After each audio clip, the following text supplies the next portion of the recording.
बिस्मिल्लाहिर्रहमानिर्रहीम। सुब्हानल्लाहि व बिहम्दिहिल अज़ीम, सुब्हानल्लाहि व बिहम्दिहिल अज़ीम, सुब्हानल्लाहि व बिहम्दिहिल अज़ीम। Welcome to my YouTube channel mentor her wife. तो जी मेरी प्यारी प्यारी बहनों, आज भी मेरे पास एक इंटरेस्टिंग ही टॉपिक है, लेकिन जो है वो मैरिड ख़वातीन के ज़्यादा इंटरेस्टिंग है, और जो अभी रिसेंटली माएँ बनी हैं या फिर माएँ बनने वाली हैं उनके लिए है।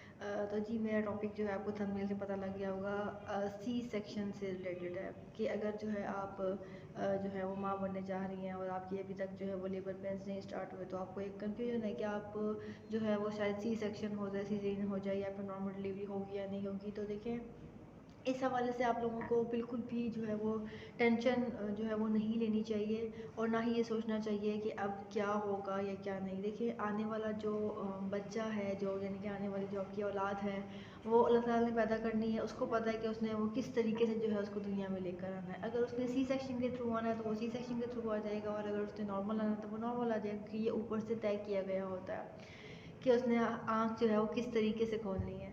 तो मुझे हंसी इस बात पे इसलिए भी साथ साथ आ रही है कि हमारी मदर्स को जो है, जो माँ बनने वाली होती हैं, उनको बहुत परेशान किया जाता है सोशली। फैमिली में लोग करते हैं, इसके अलावा सास भी करती हैं कि जी बच्चा ऑपरेशन से नहीं होना चाहिए, नॉर्मल हो जाता है। हमारे हमारे दौर में तो भाई 10 बच्चे ऐसे पैदा हो जाते थे, यूँ हो जाता था, वो हो जाता था। तो देखिए मेरी प्यारी प्यारी सासू माएँ, आप लोगों के लिए ही मेरा जो है वो आज का जो मेरी वीडियो है वो पूरी आप लोगों के लिए है कि आपका जो ज़माना था वो और था, हमारा ज़माना जो है वो और है। तो जी अगर हम लोग इस हवाले से सोचते हैं कि आपके दौर में जो है ऐसा होता था वैसा होता था, तो देखिए आपका जो दौर था वो आज से 10 साल पहले, 20 साल पहले, 15 साल पहले का था, और जो हमारा दौर है वो आज का दौर है। आज के दौर की जो खुराकें हैं, जो लोगों की इम्यूनिटीज़ हैं, जो लोगों के जो है यानी कि उनके जिस्म में जो है लचक वगैरह होती है, वो सब बदल चुका है, सब कुछ बदल चुका है। तो आप इस चीज़ को जो है वो बिल्कुल जो है साइड पे कर दें कि आपके दौर में ये होता था तो वही काम आज के दौर में भी होना चाहिए। आप जो है उनका फुल ख्याल रखें। आपकी जो बहू है, आपकी जो औलाद होने वाली है, वो बहुत ही एक न्यू पीरियड से गुजर रही है। जो भी होता था वो आज के दौर में जो है वो नहीं हो सकता, और जो आज के दौर में हो रहा है वो आपके दौर में नहीं हो सकता था। देखें, आपकी जो बहू है वो एक बहुत ही जो है वो नए जो है वो दौर से गुजरने जा रही है। माँ बनना बहुत आसान नहीं होता, और अगर आप लोग कहते हैं कि सिजेरियन आसान होता है और नॉर्मल डिलीवरी आसान नहीं होती, तो सिजेरियन नॉर्मल डिलीवरी से 3 गुना जो है वो ज़्यादा मुश्किल है, बहुत ज़्यादा मुश्किल है। औरत के पेट की 7 परतें कटती हैं। जब वो उस तकलीफ़ को बर्दाश्त करती है, जब उसको होश आ जाता है, तो वो सिर्फ़ वो औरत उस वक़्त जानती है। वो आप मैं जो हूँ उस चीज़ का अंदाज़ा नहीं लगा सकते। मेरे भी अल्हम्दुलिल्लाह बच्चे हैं, सिज़ेरियन हुए हैं, तो मैं इस दौर से गुज़री हुई हूँ। तो वो जो एक पीरियड होता है ना, वो बहुत ही जो है ना क्रिटिकल पीरियड होता है। आप लोग उस चीज़ को नहीं वो कर सकते।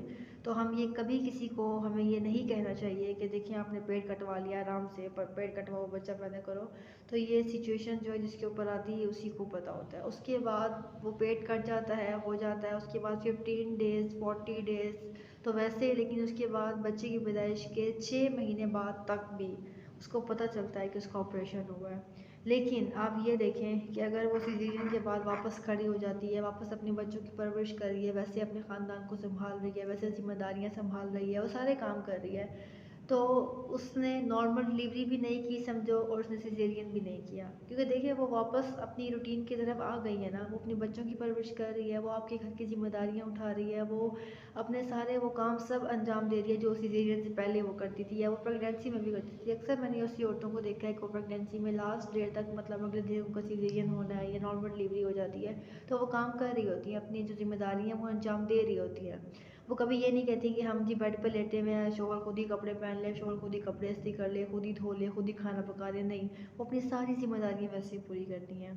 डिलीवरी से पहले अपने बच्चे अगर 2 हैं या 1 है, जितने भी हैं, उनकी जिम्मेदारियाँ भी पूरी कर रही हैं, तो हमें उनको मेंटली टीज़ नहीं करना चाहिए, बल्कि उनका साथ लेना चाहिए। उनका ये पीरियड बहुत इंपॉर्टेंट होता है, उनसे आप मोहब्बत से पेश आएँ, जितना हो सके अपनी हैसियत के मुताबिक, जितना हो सके आपसे आप उनको थोड़ा सा जो है मेंटली रिफ़्रेश करें। उनसे पूछें जी आपको क्या पसंद है, आपको क्या चाहिए, आप जो है ये काम करें, वो करें, ये सारी चीज़ें।